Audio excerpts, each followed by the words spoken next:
अस्सलामु अलैकुम रहमतुल्लाहि व बरकातुहू। वालेकुम अस्सलाम व रहमतुल्लाहि व बरकातुहू। अम्मी आज ऑफिस में इतना काम था, मैं तो थक गई। अम्मी भाभी कहाँ दिखाई नहीं दे रही? वो तो सदा सोती रहती है। अम्मी जब भी मैं ऑफिस से आती हूँ, जब भाभी तो मुझे दिखाई नहीं देती। इतना थकी हुई होती हूँ, एक गिलास पानी तक नहीं पूछती। न वक्त पर खाना मिलता है, न धुले धुलाए कपड़े मिलते हैं। अभी मुझे शॉपिंग पर भी जाना है, मेरे कपड़े पर इस्त्री भी नहीं है। अम्मी अभी मेरे ससुराल के लोग भी आ रहे हैं, पूरा घर बिखरा पड़ा है, वो देखेंगे तो क्या सोचेंगे? अम्मी तुम बहू बना के लाई हो, ये मालकिन कहती है अपने कपड़े और अपनी अम्मी के कपड़े खुद ही धोया करो। आखिर उसे किस बात का गुरूर है? अम्मी तुमने तो उसे सर पर चढ़ा रखा है, तुम देखना एक दिन बहुत पछताओगी। ठीक है बेटी, अभी उस चुड़ैल की खबर लेती हूँ। वो मेरी बेटी को इतना तकलीफ देती है, उसने क्या समझ रखा। अरे बहू इधर आ। क्या बात? बोलना क्या बात है अम्मी? चल अम्मी की बच्ची, तुमको मैंने बहू बना कर लाई है या मालकिन बना कर लाई है? तुम तो सारे घर पे कब्जा करने के लिए आई हो। तुमने मेरी बेटी के कपड़े अभी तक तैयार क्यों नहीं किए और वक्त पर खाना क्यों नहीं देती? और आज मालूम है ससुराल आने वाले हैं, तैयारी क्यों नहीं की? अम्मी दिन भर मेकअप में तो लगी रहेगी, खाना कैसे पकाएगी? हाथ काले पड़ जाएंगे ना, बर्तन कैसे धोएगी? हाथ घिसा जाएंगे ना। अम्मी एक हफ्ते पहले मैंने 1 दर्जन साबुन ला कर दी थी, 1 हफ्ते भी चले कि सारा साबुन खत्म हो गया।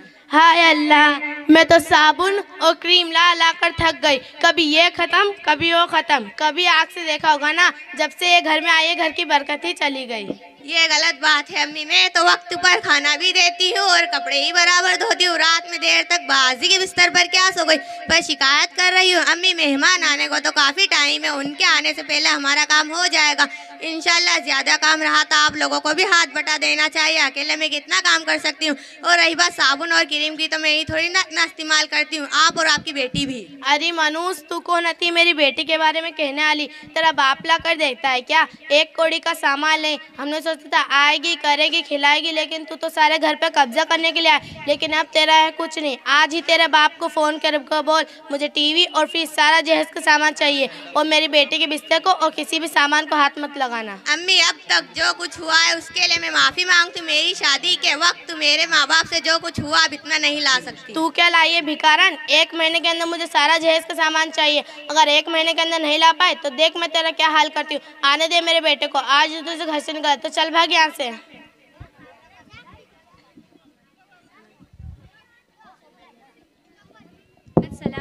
वालेकुम अस्सलाम। आइए बैठे। बेटी तुम्हारे ससुराल वाला है, चाय नाश्ता लाओ। बर्तन पलंग बाल्टी ये सब क्या है? हम भीख में आए क्या? इसमें सोफा है, फ्रिज है, ये सब कहाँ है? आप अपना सामान यही रखिए और अपनी बेटी भी। हम जा रहे हैं। नहीं आपा रुक जाइए। नहीं हम जा रहे हैं। अम्मी रुक जाइए ना। अस्सलाम वालेकुम। वालेकुम अस्सलाम। आप लोग ये क्या दंगा फसाद कर रहे हो? देखो आपके यहाँ की औरतें कितनी वादा खिलाफ होती है। शादी से 1 साल पहले तो कह रही थी जहेज का सारा सामान दूंगी, अब टाल मटोल कर रही है। देखो आपा, हमने ये सब जहेज की सब रस्में निकाल रखी है। शादी में हमको लड़की मिल जाए वही बहुत है। अगर आपकी बेटी है, अगर उसके ससुराल वाले उससे मुतालबा करेंगे तो आप क्या करोगी? अगर यही सिलसिला चलता रहा तो दुनिया तकलीफ़ों से भर जाएगी और ससुराल में किसी को आराम नहीं मिलेगा। हर किसी को जता दो अपना कर्म है, ससुराली खुशी पूरी नहीं कर पाते, क्योंकि हमारी बेटी है, वह भी ससुराल जाएगी, वह भी जहेज का साना सुनेगी। और शादी से पहले हमें ये सोचना चाहिए कि हम जिसकी बेटी ला रहे वो हमारी बेटी है, और अगर अपनी बहू को बेटी समझे तो हमारी बेटी को बेटी समझ जाएगी। हमने तो अखबारों में सुना है कि जहेज के मुतालबों में सास बहू के झगड़े से कुछ सुसाइड करते हैं। कैसी सास है, बहू को जला दिया, मार डाला, तकलीफ दी वगैरह। और जब किसी की बेटी हमारे घर में बहू बनकर आती है तो उसे नौकरानी, छोटी छोटी बात पर से खानदान को लानत गुलमत करते हैं। हदीस में आता है कि हुजूर सल्लल्लाहु अलैहि वसल्लम ने 3 मरतबा कसम खा के फरमाया है कि हर वो शख्स मोमिन नहीं। साहबा ने अर्ज़ किया सल्लल्लाहु अलैहि वसल्लम वो शख्स कौन है? आपने फरमाया जो अपनी शरारतों से अपने पड़ोसी को महफूज ना रखे।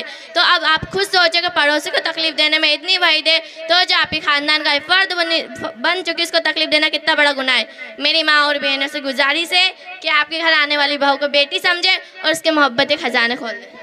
आपा आपने तो हमारी आंखें ही खोल दी। अब तक तो हम अंधेरों में थे। एक दूसरे पे तोहमत लगाना, एक दूसरे को जलील करना, ये तो हमारी ज़िंदगी का पैसा बन चुका था। आपा मुझे माफ़ कर देना, मैंने आपसे जहेज का मुतालबा किया। मैंने माफ़ किया, अल्लाह भी माफ़ करा। बेटी ज़रा बहू को बुलाओ। भाभी क्या बात है अम्मी। बहू मुझे माफ कर दो, मैंने तुम्हारे साथ जहेज का मुतालबा किया। मैंने ही माफ किया, अल्लाह ही माफ करेगा। शुक्रिया, आप सब ने हमारी आंखें खोल दी। आज से हम सब मिलकर रहेंगे इंशाअल्लाह। अस्सलाम वालेकुम रहमतुल्लाहि व बरकातुहू। माहिरा जल्दी।